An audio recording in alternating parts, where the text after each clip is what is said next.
Hello, in this video I'm going to talk over making some 2D assets in Photoshop. So here's Photoshop and we're going to open a new document. I'm going to go for my favourite number 4096 by 4096, and that's just in case I want to make a texture atlas later for some other reason.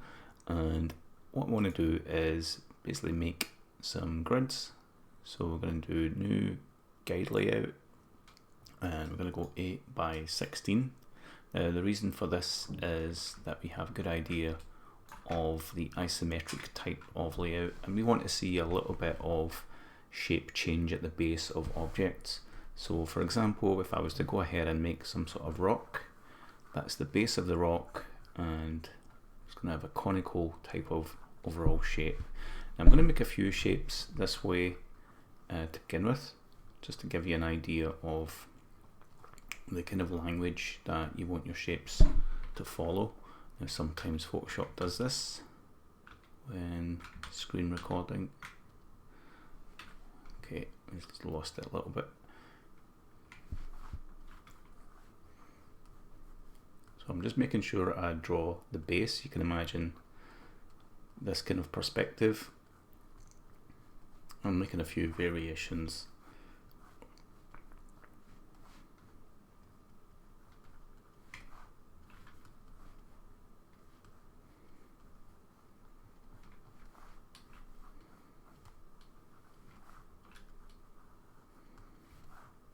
So I'm just filling this whole area with different shapes, and these will become useful when constructing a scene. I've got all this variety.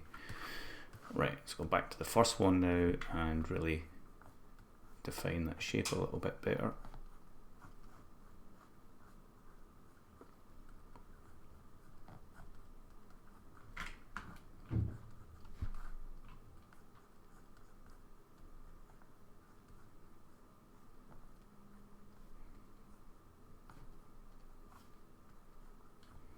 So be very loose with a pen. I don't want to be caught up in the moment too much. I just want my mind to wander a little bit, and for me to make things up as I go is an okay thing. And you see there's some mistake here that I can see through to the back. Don't worry about these sort of things just now. I want to come back to that later when I feel that I've done enough of this stage for each object, because I want to kind of teach myself as I go what I need to do for each, and each one's going to organically benefit from the other one. I'm trying to think of the shapes that I would see maybe at the side and at the top, especially the top, because we can see a piece of that because of the kind of box layout we've done here. We don't see as much of the top as we would see of the bottom. If this was like an ice cube, we would see more kind of surface area than the top because of the angle of perspective. But because this is isometric, we maybe see just a little bit more than normal. Don't have a lot of foreshortening or anything like that. So this rock here, I'm actually going to move this down and use up that block, and then here I'll make another nice little variation. Just make sure I get that curve in. That really portrays the isometric type of viewpoint. That curve is important. Okay, so now I'm going to go back to the first one and erase some of the workings, just so that I can get a better idea of the shape. And I'm sort of starting to imagine everything as an isometric 3D type of appearance. You see a little bit of the top, and you see the kind of curvature of the bottom. If you look at something like a can of soda, or like a glass or something, and you put it on the table in front of you, and you put your eye level roughly at the top of the glass or can, and you look at the bottom, you'll see that the bottom looks more curved. So for example, if you were to draw that, it would be more like this sort of thing. So that's the top of the can where your eye level is, and that's flattened, but the bottom you see the curve. So in isometric terms, both things tend to have the same kind of curvature because there's no foreshortening or bending of perspective. So I want to make sure that I include that.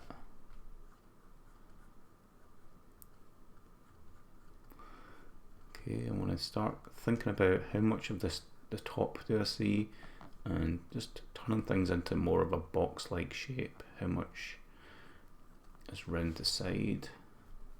So I'm just defining these top zones. I'm working my way back now. You can see I've already kind of done that here, but I could block in another piece here and actually extenuate that out a bit, extend it out a bit actually, bring that out a bit. Some of the silhouette, the outer shape or the negative space, needs just something to help define it.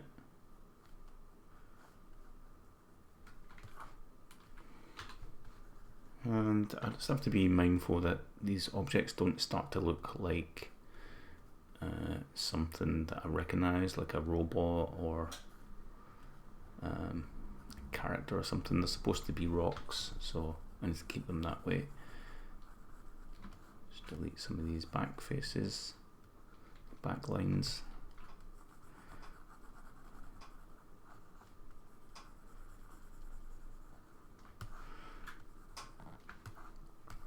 Okay, now I need to think about the tones that I'm going to use. And what I'm going to do is I'm going to add a layer here, right? And that's going to be the tone that I'll use for solid blocking. Now, instead of just adding a blank layer, actually I can make a solid color and choose that color. I want a kind of brownish grey, like that. Now I'm going to click on the mask, and I can invert the mask by going to Image, Adjustments and Invert. That's Control I is the shortcut. That now makes the mask black, which means none of these pixels get through. As soon as I paint white in here, I'll get that color coming through, and if I look at the mask, I'll click on it, the mask is basically black and white, so it allows that color through. That's all a mask does. Now if I press X and I make this one white, actually let's make that one white, so we've got black and white. Let's make sure that's black, and if I press X I can flip between these two, and if I click on the mask I can basically erase with black and paint with white. So you get the idea. Now to make that quicker I can just do lasso, select most of it, and then I can either flood fill or do a levels adjustment. Okay, Control L and actually bring that up.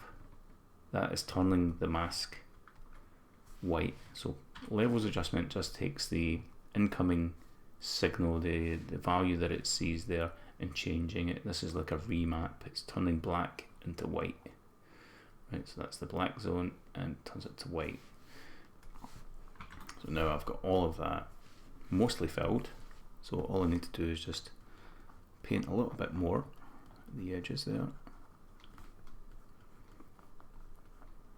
And that's cool. So I'll do the same with this one. I'll just be very loose with the lasso. Can do some little after touches when all of this is finished.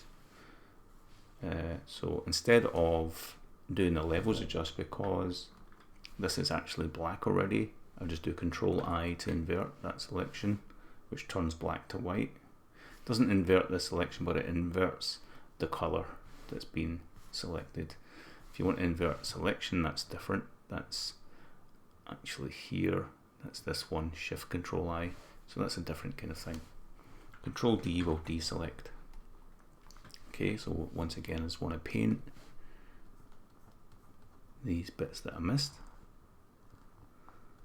And if I feel uncomfortable to paint this way because I'm using an external Wacom tablet, I'm not using the screen or Cintiq, I just want to rotate using R and B to get the brush again. Now, if you can't see the rotate function, it's probably because of a preference. Now you got your preferences. Let's just look in general and have a look at performance. And you want to be using the graphics processor because that's the thing that's involved in rotating the canvas. Okay, I'm going to move over to this one. Same thing again.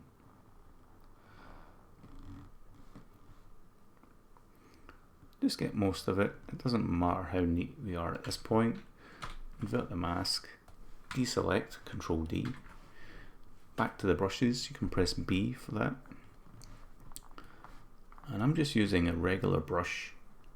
You see I've got a whole lot of stock brushes here, but all I'm doing is using a round brush, and I've changed the hardness up a little bit so it's not completely soft.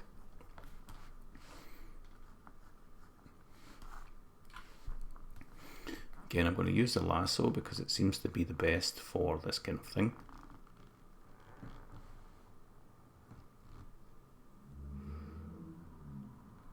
Okay, and what we'll do is I'll put the lasso on this additive mode, and I'll go ahead and do the rest of them so that I can do all of this in one go.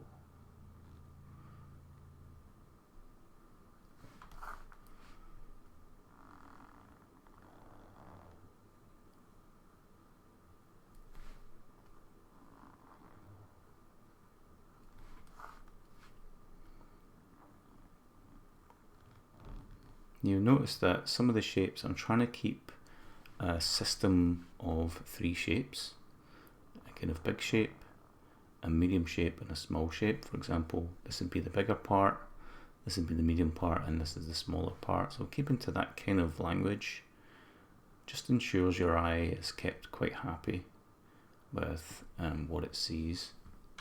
So inverting that and back to the brush mode. Let's just carry on and fill in these parts.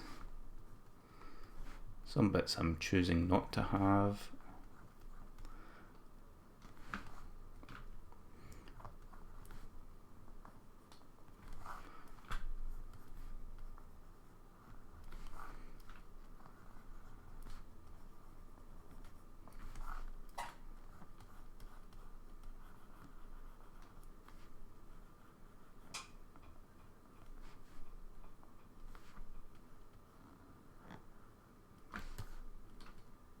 And yeah, I could always erase those now.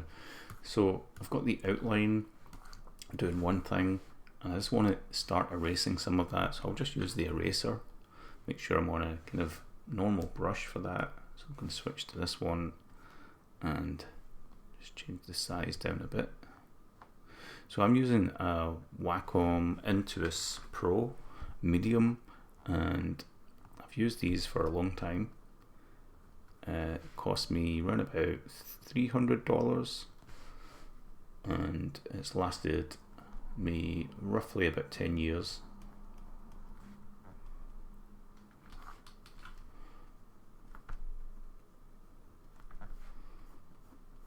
So again, I can use the R to rotate, then press B again to go back to brushes,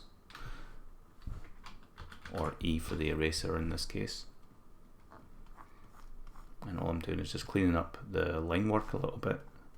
Now that I'm close to final shape, I can even get rid of some of the internal lines here, although I do like some of them.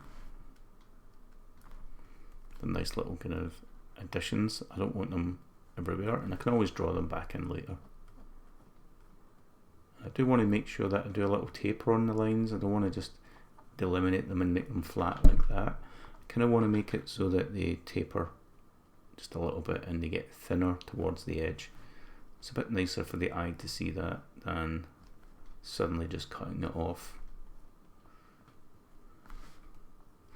So R again, and I'm using shift to snap to certain angles. I let go B or E to go back to the eraser.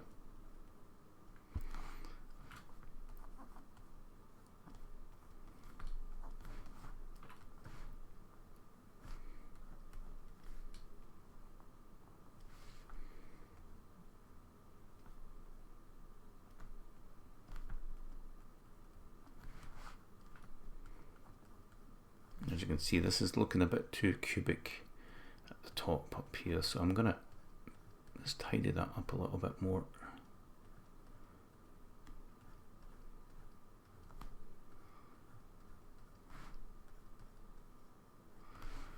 Now I can turn this grid off as well if I go to View, Show Guides, and turn that off. I don't really need it right now.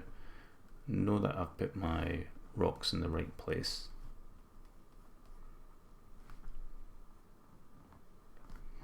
I may want to add some shadows to the rocks later, but I'm a bit wary that if I add shadows to these rocks, it makes it quite hard to place them without the shadow getting in the way, and doing a shadow layer on its own kind of makes sense.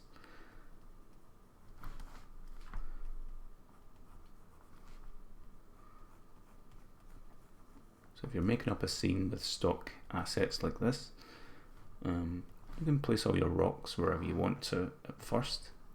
Then in your bottommost layer you can add a kind of shadow above the ground plane. Okay, I'm going to use the brush method now, using the mask basically to take away some of those grey filled areas, and press X to flip that to black so that I can paint it, flip it to white so that I can paint some areas back in.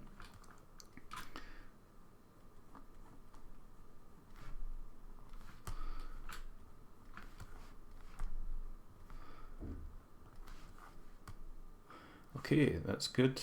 Now what I can do is I can duplicate this layer and change this grey value to something a bit lighter like that, and then go back to the mask.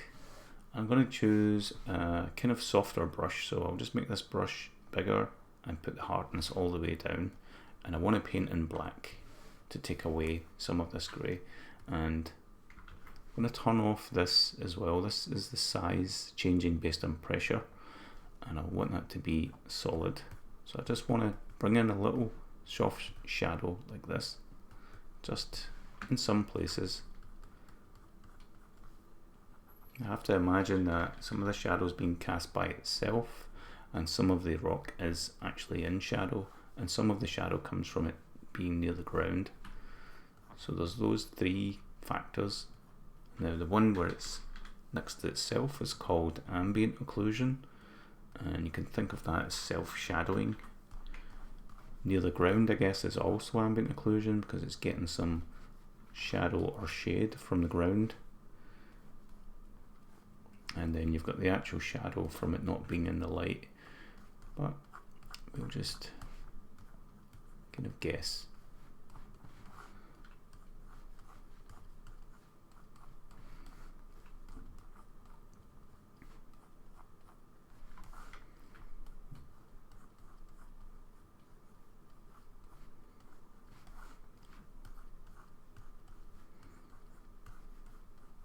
So I've taken away some of that colour to leave this original colour here, and I can always make changes to that, but I think it's run about right. Now I can do the same thing again. I can basically duplicate this, and you see it changed a little bit. I quite like that, and I can make this lighter. I can even change the hue just a little bit so it's more yellow, as if catching the sunlight. And again, I'm going to paint everything out now. Instead of painting things out, I want to paint things in. Now in the mask, now I alt clicked the mask there to see the mask. In the mask you can see how it's letting some of that in and it's letting some of it not in. So if it's white, this colour gets through, and if it's black, this colour doesn't get through, therefore it's invisible and we see this colour, and so on. Now I want to just level adjust this so that we see nothing in it. So I've taken all the white value and pushed it down. That was Control L to bring the levels up. I'm going to click here to go back to that layer, and then click again to activate working on the mask. Now I'm going to switch to white. I'm going to paint in where I want these highlights. Now you can see it's leaked out a little bit, and what I want to do is turn this into a clipping mask, and that way it's going to clip itself to whatever it sees below. Okay. I can paint some light areas wherever I want. I'm going to make the brush a bit smaller and a tiny bit harder so that I get a little bit of texture out of this.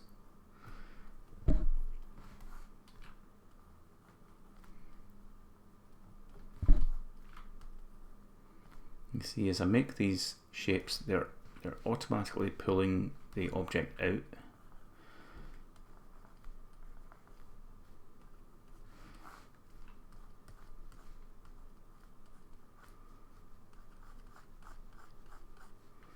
Some of the light hitting the top of most of this. A few ugly bits that need fixed as well, but once I merge everything, I can really start fixing it. So it's just a quick way of getting started, getting some base tones in, and then I can make the changes I want. Okay, so I'm going to zoom out. I can see I've got decent looking rock shapes, and there is a bit of work needed. So what I'll do now is just merge these layers together, or put them in a folder like this, in a group, duplicate the group, hide this one, we've got a copy, and I'm just going to merge it. So I've got a merged copy just in case I want to go back and do any other serious changes. And I can basically just start painting now. So I'm going to choose my brush. It's going to be some brush that I made maybe, or one of the stock brushes. Let's just go for the normal hard round brush. I'm going to enable both transparency and size change with the stroke, and I can start to pick colours and add some details and fix things up. I'm being very sketchy with this because I want a kind of stylized look to everything. You might want to bring up reference of rock if you feel you need that, but I'm just going to use my visual memory of what rocks kind of look like. I don't want it to be too realistic, and I want to keep that stylized effect in mind.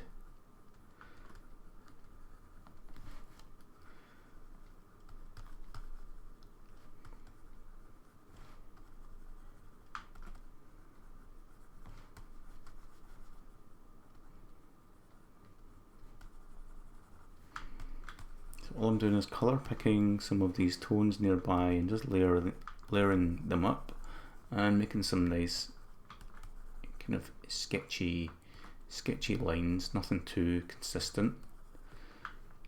Rocks are very inconsistent anyway, and I want to complement that a little bit.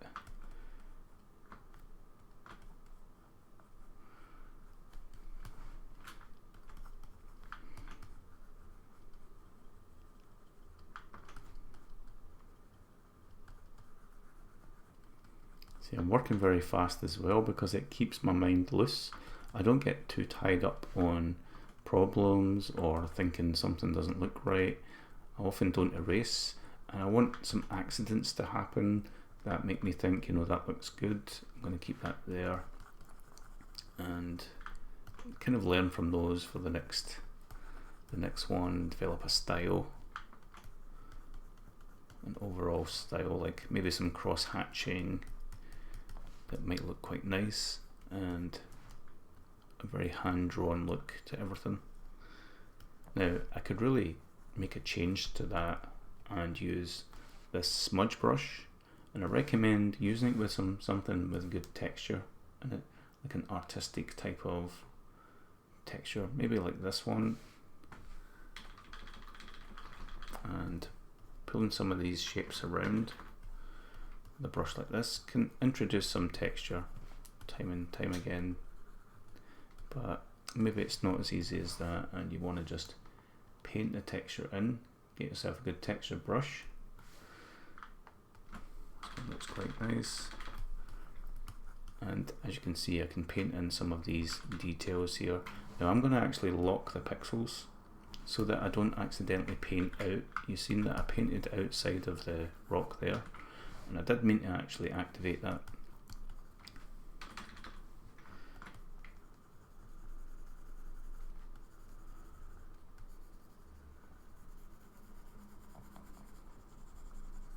you can see I can get a bit of texture this way, but I just need to watch I don't make it all too rounded and smooth now, which is something that kind of tends to happen. And I'm also drawing over the nice outline. Now that's fine if you want that kind of thing, but I need to make up my mind about the style of this.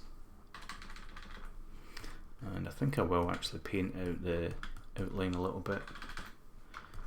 So I'm just picking a local colour.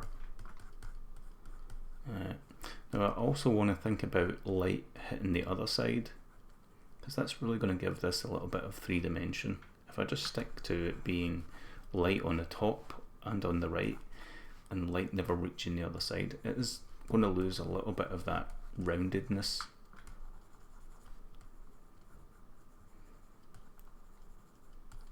I want to kind of make sure I have solid forms as well.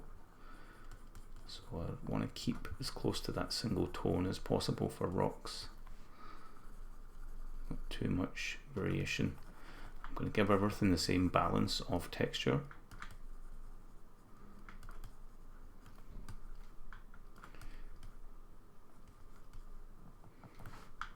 And I'm not picking any new colours from the palette up here. I want to work completely in the document itself. Otherwise I'm going to confuse myself with the colour palette that I've chose. I'm going to introduce too many colours and it's going to be harder to replicate the style on the other rocks.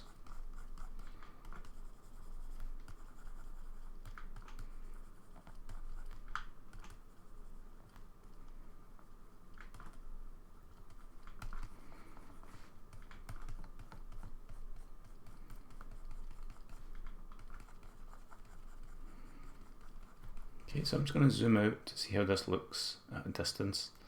You can see that looks pretty nice compared to these, at least. I will come back to it and do another pass and just do some little highlights here and there, but I'm going to move on to this. I'm going to carry on with the same brush. I'm not going to worry about doing the kind of strokes and things that I did at the start, because a lot of that is now vanished. I've chosen a nice brush and I've decided on a style. Now what I have here is a kind of core shadow, because the shadow isn't exactly at the edge, it sits somewhere in from the edge. It's because some of the light is wrapping around a bit and hitting this other side.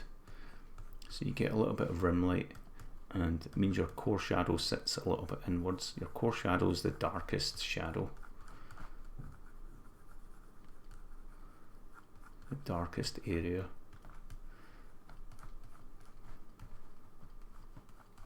See, I'm making this kind of top form, bringing this front down. I guess there'd be like a side part to that. I don't want to make it too boxy, so I need to break up this shape a little bit more. You see, I'm sticking to this brush as much as possible. I can always come back and do a little bit more with different brushes.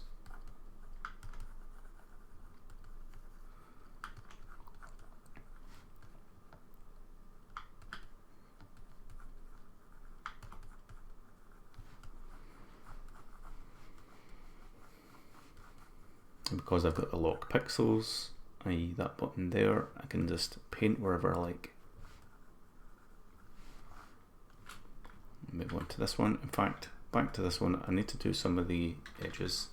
Let's make sure I paint out some of that line work to get that sort of drier look to things. I don't want a bold outline, it's going to look a little bit too cartoony. So you can see I can always jump back and forward and make the changes that I need.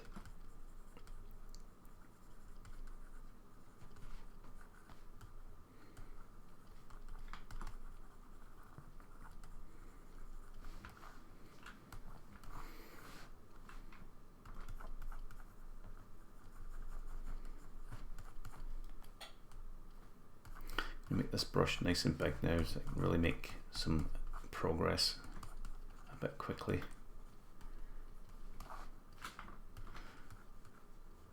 I'm using the pen pressure to my advantage to get a kind of smaller stroke. And to get more opacity, I just draw over the same area a few times.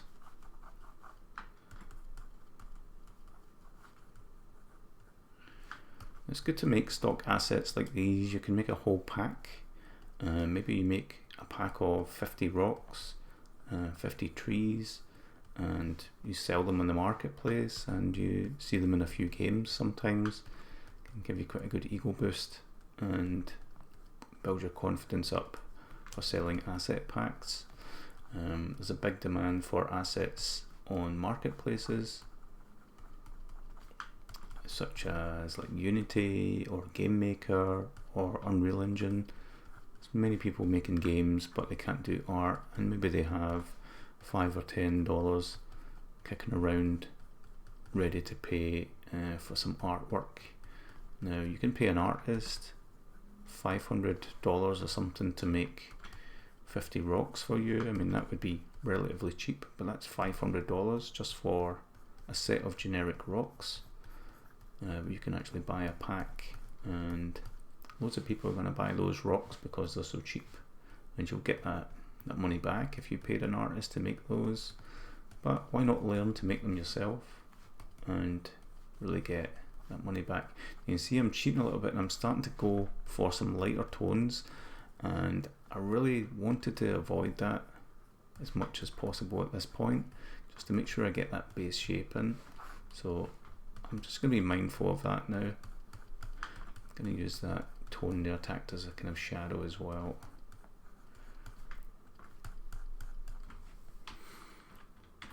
So I've been making assets for about 5 years now, and one of my products that I've made is how to become a freelancer, and it just gives you some advice and shows you some of the kind of figures that you can make in your first couple of years doing some freelance stuff. And I started off as a pretty mediocre 3D artist, just making some props as a hobby, and I decided to see how well those would do in the marketplace, and one of them did so well that I decided to make another one, and the money started to sort of accumulate. Once you've made one asset, 2 assets, maybe 3 or 4 assets, the money just is always coming in from those assets, and you can use that to pay for your time or pay for another artist to help contribute to making stuff for your store. Just make sure you've got the rights to use it in that sense, and I guess they would want to be paid well because they know you're going to make that money back. So there is a kind of business that you can make out of it. Okay, this is definitely not the last pass for these rocks. This is me just giving them some kind of form at this point, and I want to go back over. I'm trying to train my eye to see interesting shapes as well, and hopefully I can apply some nice changes to these when I come back to them. There's a lot of shapes that are just too geometric for a rock like this.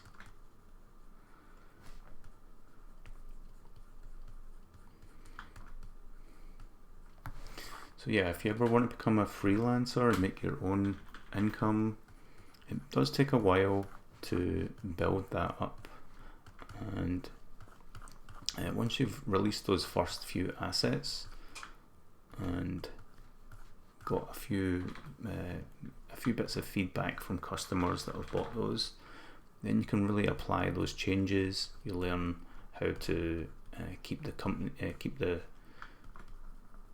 clients happy, and deliver even better work.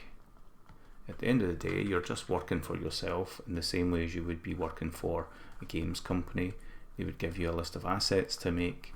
You would make those assets or characters or props or whatever it might be, and your job would be done, and you would get paid immediately or on a monthly basis. Now if you're freelance, you get paid when you get paid, and if you're making assets, you get paid as each asset is sold.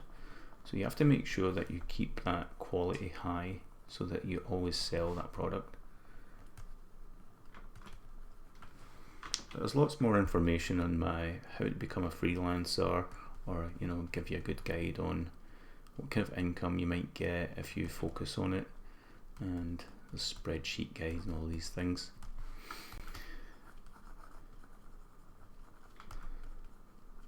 You see I'm just breaking this form up into different shapes here, and I need to think about what side is light and what side is dark, and is there kind of highlight at the edge or broken bit here. I'll introduce some nice features.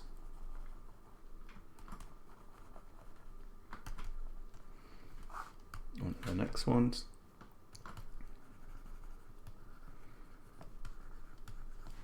We've got different levels of this. Is not everything is exactly the same. In fact, it's better if you make things much more unique than you want. I think your mind often wants to organize things and make them look pretty and tidy, but most of the time nature is very random and organic, and there's a lot of weird, whimsical things happen, and you do want to sort of make sure that you incorporate that into your work, because that will make it look more believable and more interesting to look at as well.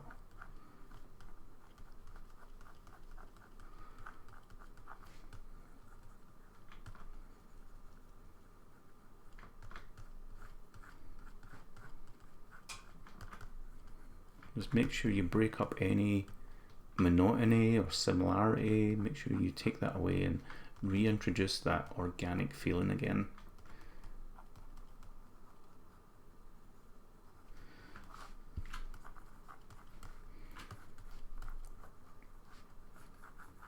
So you see it's quite a process going from the sketch to blocking in and then heading towards texture and making decisions as you go.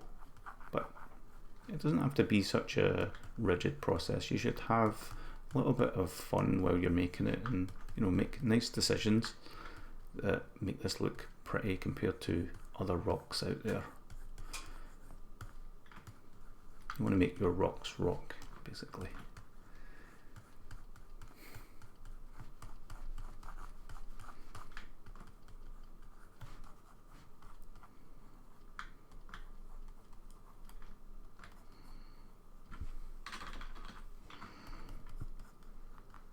So I tend to work in layers of detail as well. Like I'll work with big brushes to start with, just like you see me fill things out with solid colour. That was the whole area.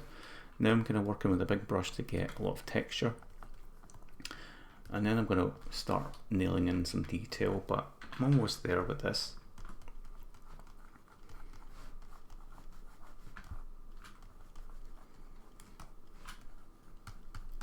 So you see I'm just painting over those black lines now. They're not really important, and they've served a purpose of helping me see the shape, and now I'm really just making form with the tones. Remember that core shadow, that's really important to get that core shadow in there, leaving the edge for highlight. It just gives it that wrap round look. The light reaches round the other side as well, bounces off some things and then deflects back. The ambient occlusion is the soft shadow between the joining parts, so make sure you've got that in there, and some interesting random stuff. So it's kind of system to follow of 4 or 5 different things, highlights and cracks and things like that as well. When we get to the detail work, you can see I've got some line work I want to get rid of, so I'm going to unlock and erase some of this, and I'm also going to be a bit kind of janky with the lines. I don't want it to be too consistent, and I don't want the same bumps happening again and again. Don't want to make it look like someone's taking a bite out of it. Just get rid of some of these lines, making some interesting changes in the shape.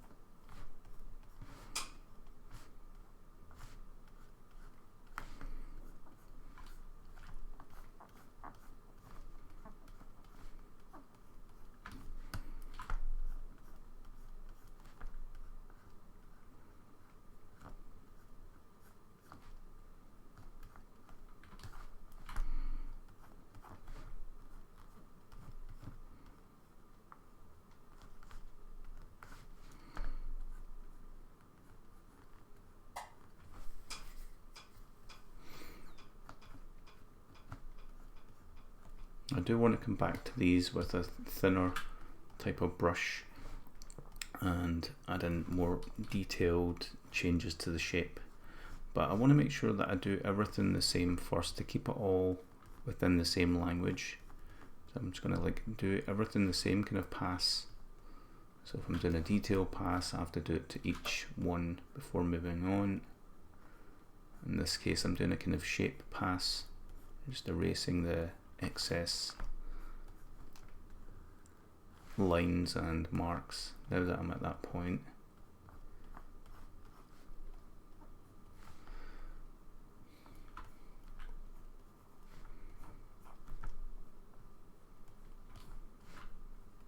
I've drawn and studied a few rocks here and there, but I'm not using any reference or anything like that for these. I'm just using my knowledge of how light hits an object and how the shape stays interesting, and trying to work out in my head what's going on here, but it's kind of up to you what happens with these.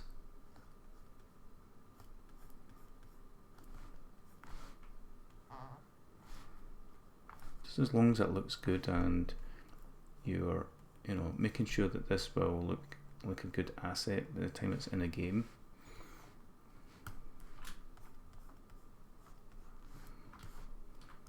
Imagine you're making these for a game that you've always wanted to work on, and you were the chosen artist for it, and you want to impress the boss of the company, and you know, your name and stars and all these things. You want to make sure that you're kind of got that mindset of standing out, but also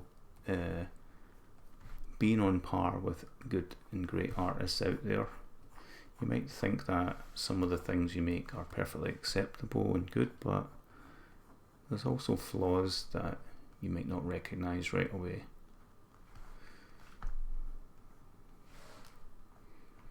And it's all about practicing, lots of observation as well, realizing the shape and color of things.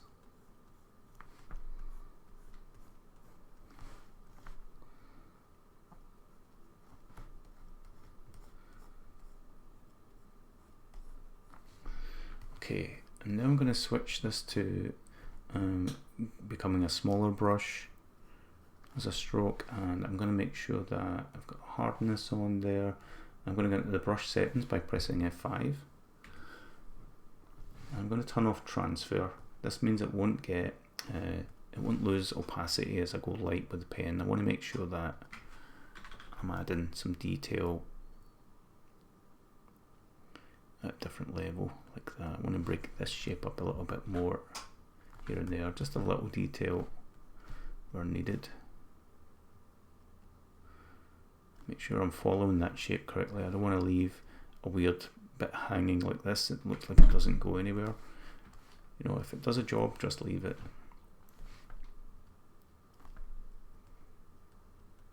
What I want to do is make some nice straight lines here and there and some shape changes between objects.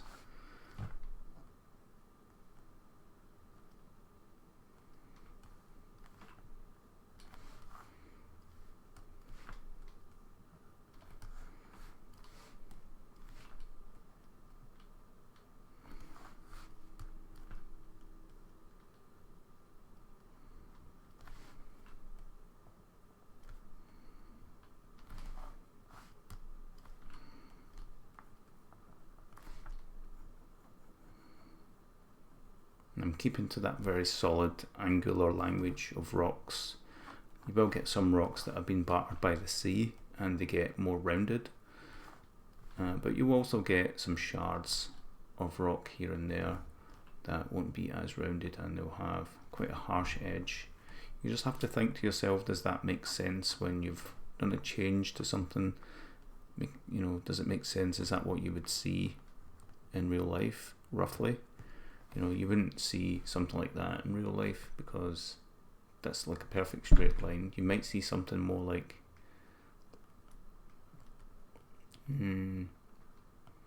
that. So it becomes two pieces. That actually makes it a little bit interesting, but There's a problem here of this negative shape looking too much like this one, so I'm going to take that back, and having a little bit of negative shape like this white area, it's already doing a pretty nice job.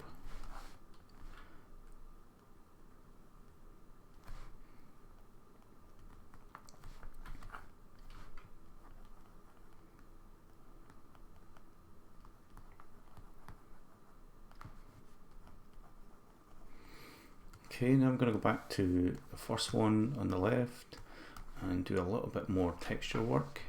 So back to the brush, and I'm going to make the brush a little bit smaller and start to add in some detail. Make sure I've got all the things I need. I'm going to change the brush a little bit to have less spacing and a little bit more scatter build up. That way I'll get a bit more definition at the point.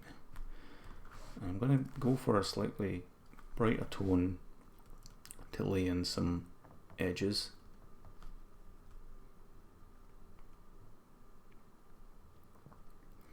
Rocks tend to have these kind of white areas where they've collided with another rock, and it kind of looks like a chalky scratch. So go back to that color again.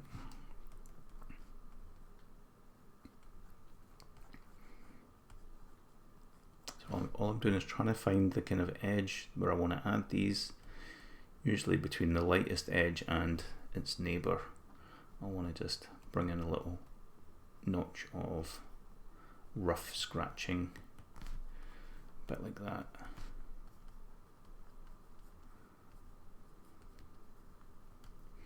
And that's looking pretty good. So next one, as soon as I start to add this kind of detail in, I'm kind of finishing it off a bit. Some areas might not make much sense just now, but let me just save that color up here, just in case I lose it. I'm going to jump back a bit and just add a bit more fixing to this point.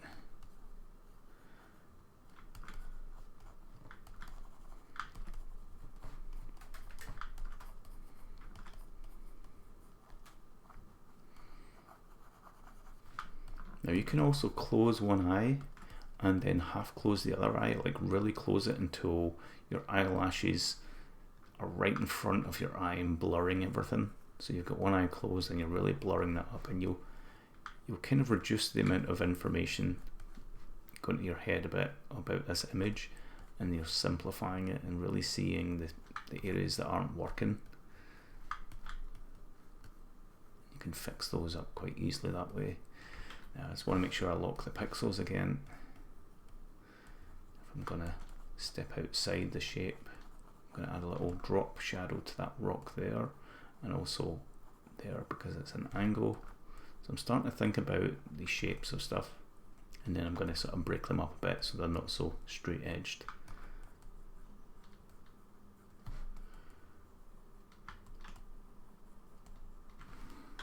Go for a small brush again, and now I can do some of that detail work. Back to that brush and just add in some of these nice shapes and marks.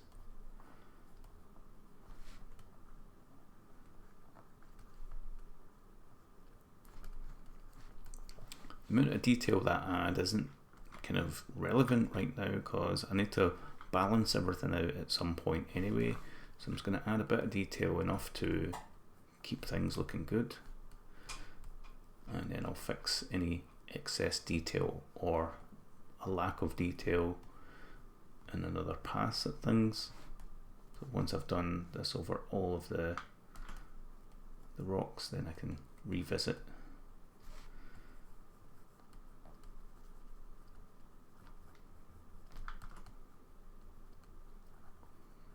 And I'm just making some nice interesting shapes here and there. Remember, this is an angular shape, so I don't want too much soft edge stuff happening.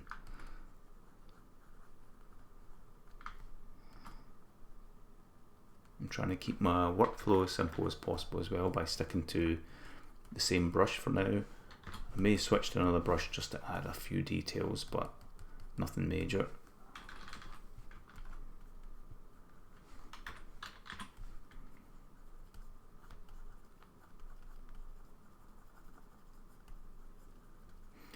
I'm getting excited to have a look at everything, but I don't want to upset my workflow right now. I don't want to jump around and make any decisions, so I'm just going to carry on until the whistle blows about this pass.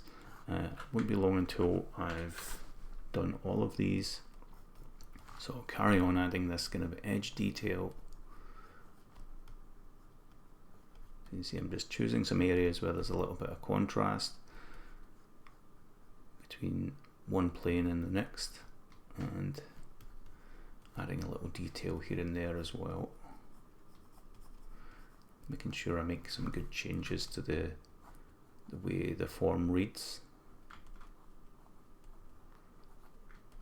A few interesting marks. You can see if I add a dark area at the top and a light area at the bottom, it suddenly turns this into an interesting looking kind of crack or break. I can do a little bit of shading there as well.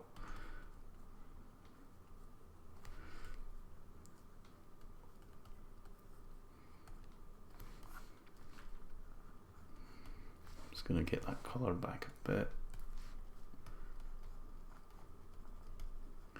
And I'm starting to see some interesting forms appear that are going to be pretty much part of the final makeup of these rocks.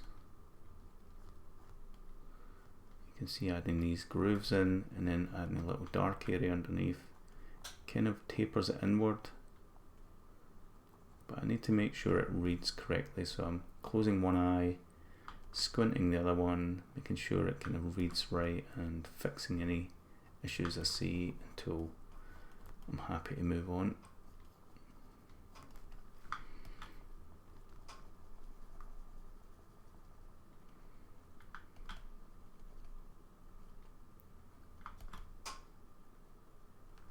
Back to that highlight and just fix a few of those bits.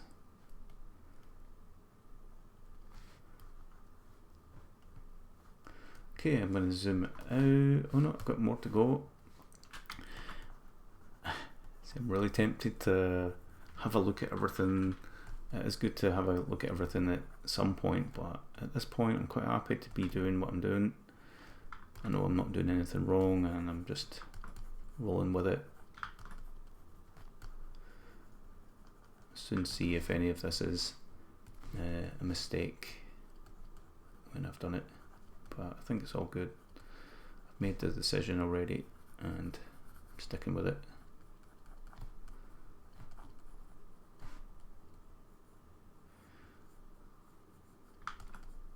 I don't want any obvious brush strokes. I don't want them to be too obvious, so I'm making sure that I move in an erratic kind of way and make little marks kind of half intentionally, just wisping over the page. I'm not making anything too rigid or geometric or angular. I want to make sure I'm very wispy and fast, and I don't need to do the same stroke 3 or 4 times. I want to stay away from that. I want to make it less repetitive, make every mark quite unique. I want them all to feel individual and important. Same as the rocks. I want the rocks to feel like they've got some kind of individuality about themselves, and that will make them feel a little bit alive to look at as well.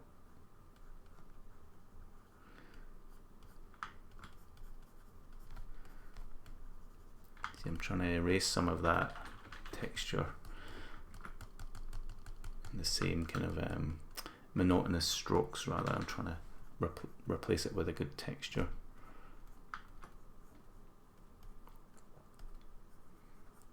It would be beneficial to use reference if you don't know what rocks should look like, but if you've studied rocks a few times, you kind of get the general idea. I've taken many photos of rocks, scans, and done studies and drawings in my own time, and when I'm passing by, I'll observe a rock in a unique way. I won't just look at it and go, there's a rock. I'll actually study it like some kind of interrogation. Why are you like this? What happened? You know? And see what kind of information sticks. Now and again, I have to do a study just to update my mind or my memory of what a rock looks like. But I've seen that many rocks, especially when you come from Scotland. There's rocks absolutely everywhere, and they're amazing. They've got all this kind of mold, sort of, I forget what you call it, but it's a kind of mold grown on top, like a moss. But there's also these other kind of organic growths you get on top, and some of them are kind of white and blue and greens, and they all add tone to the rock. And there might be some iron content in rocks as well that oxidize and become quite orangey and rusty looking. See, I'm just breaking up that shape there with some interesting tones. Same for the dark tones. Add a little bit of light and dark in there. Okay, we're over to the last ones now, finally, and just want to fix up these highlights a bit more. I can go all the way to the edge here as well. I quite like some of the speckles that have been made. So as I paint these, I'm studying them as well and thinking, you know, what would look nice. And I'm thinking some speckles and things like that. Now I want to fix this line here. This is really annoying me how round that is. Now I've got the pixels locked at the minute, so I need to unlock those before I make any changes as well.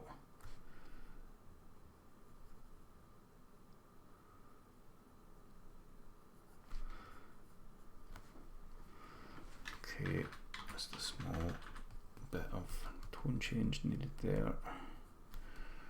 Right, I'm going to unlock the pixel and I'm going to go back to the eraser, and I just want to fix this horrible rounded shape. I do want the rock to be rounded, but not that rounded. Not that rounded at all. And just a little bit of a change there. Something needs to be done here. And this bit needs just something. Okay, so now I can zoom out, and there we go. We've got some good looking rocks. It's got a little bit of a blob there to get rid of. Good looking rocks, and I start to see that I've got a lot of detail in this one, not as much here. Mostly looking the same level of detail, but this one's just got a little bit more, so I'm going to make sure that I give everything else the same kind of care and attention. So back to the brush, make it quite small, high level of opacity, and yeah, I'm just kind of figuring out how much detail I need to add to things, and just adding some nice marks and shapes to some of this.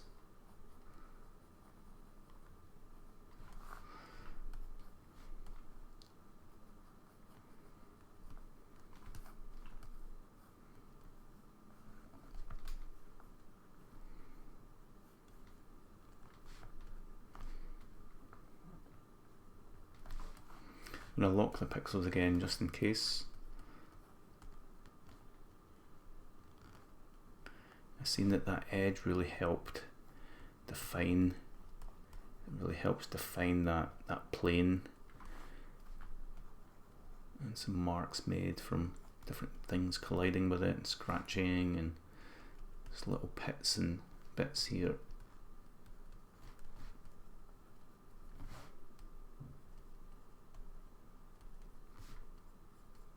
Really take it away from that obvious line work. I'm going to add some little scratches here and there,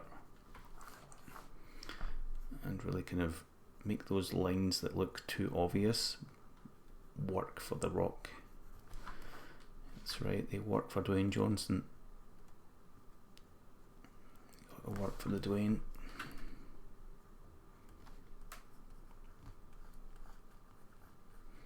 and blend them out a bit if they don't look right, they look too contrasted.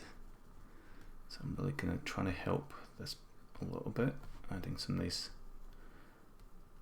difference and changes, complementing some of the tones nearby.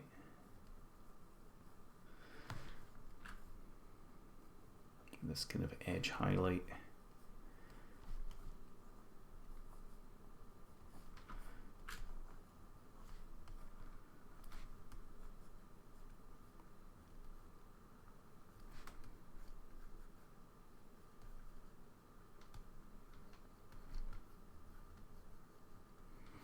This bit doesn't look too right to me. I'm going to make it a little bit lighter. Turn off this and this. I just want it to be a bit patchier.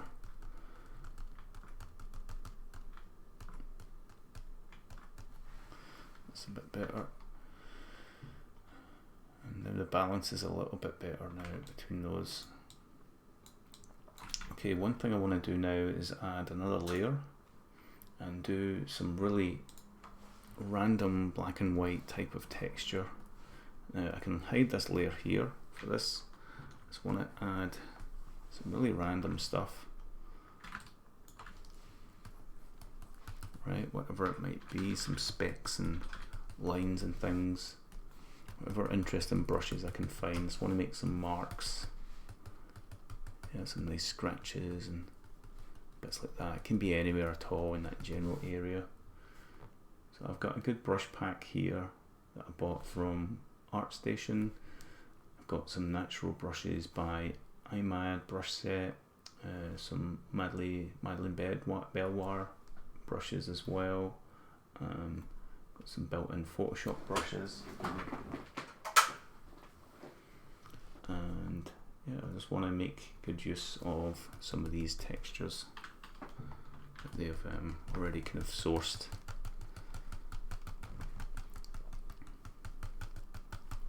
Okay, so that seems good enough. I'm going to duplicate this layer and merge it down, and then Control I to invert the colors.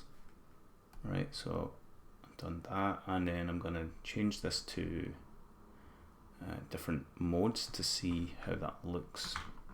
So if I zoom in, you can see already how much all of that has contributed to these rocks looking more rock-like.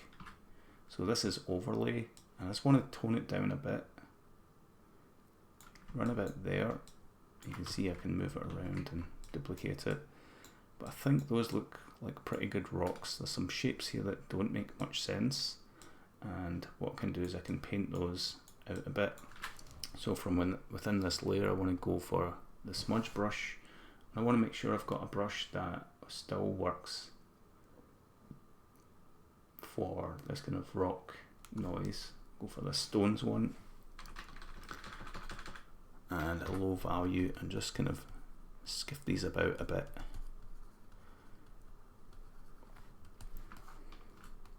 There are some interesting patterns being made, but I don't want it to be too obvious. In some areas will get smooth.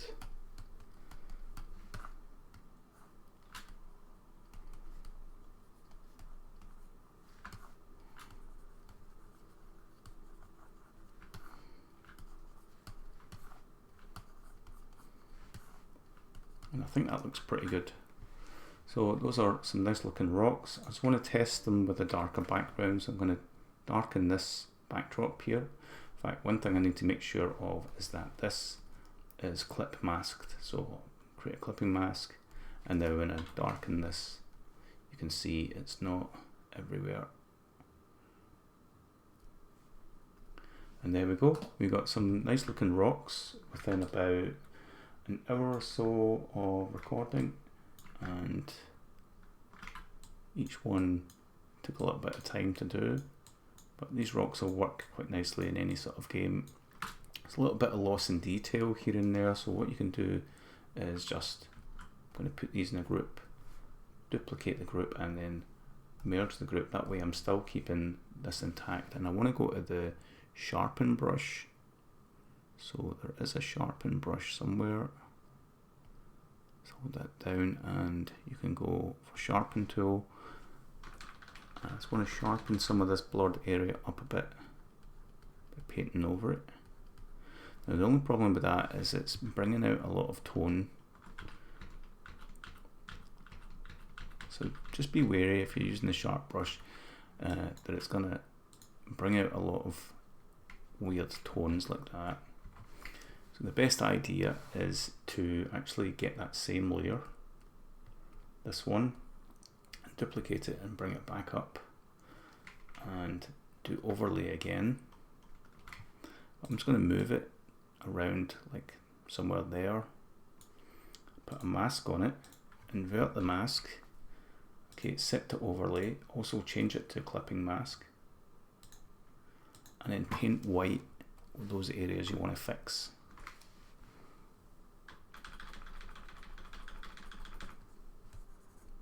So we get a little bit of that noise back, and I'm also using a brush that's going to give us something a little bit more random too.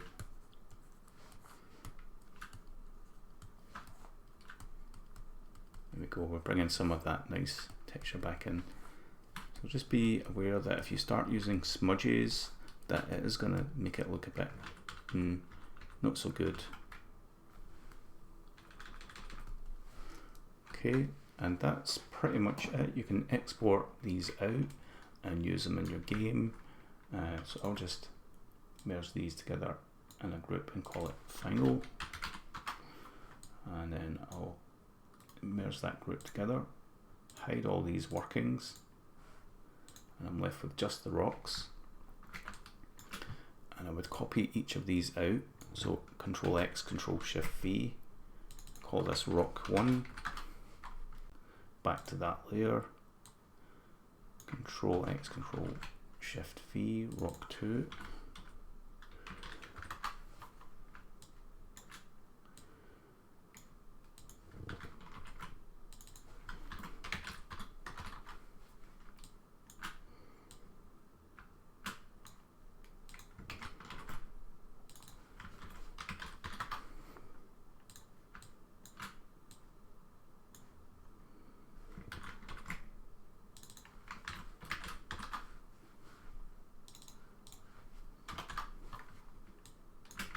These might as well be 2 rocks. So I'm going to copy that one, Control X, Control Shift V, that can be rock 6.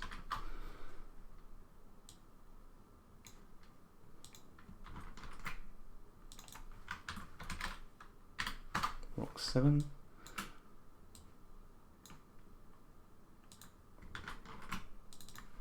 Rock 8.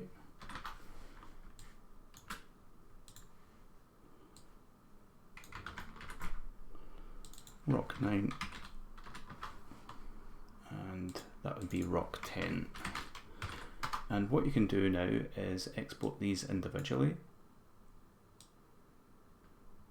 by clicking the top one, shift click the bottom one, right click and do export as, and what it will do is it will automatically clip everything based on the transparency, and I can double check that everything looks good. There's no weird excess bits.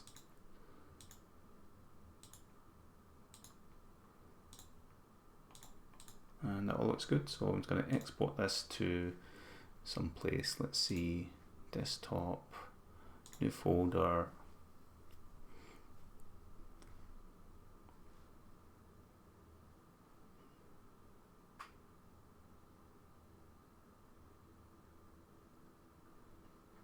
Waiting on the new folder appearing.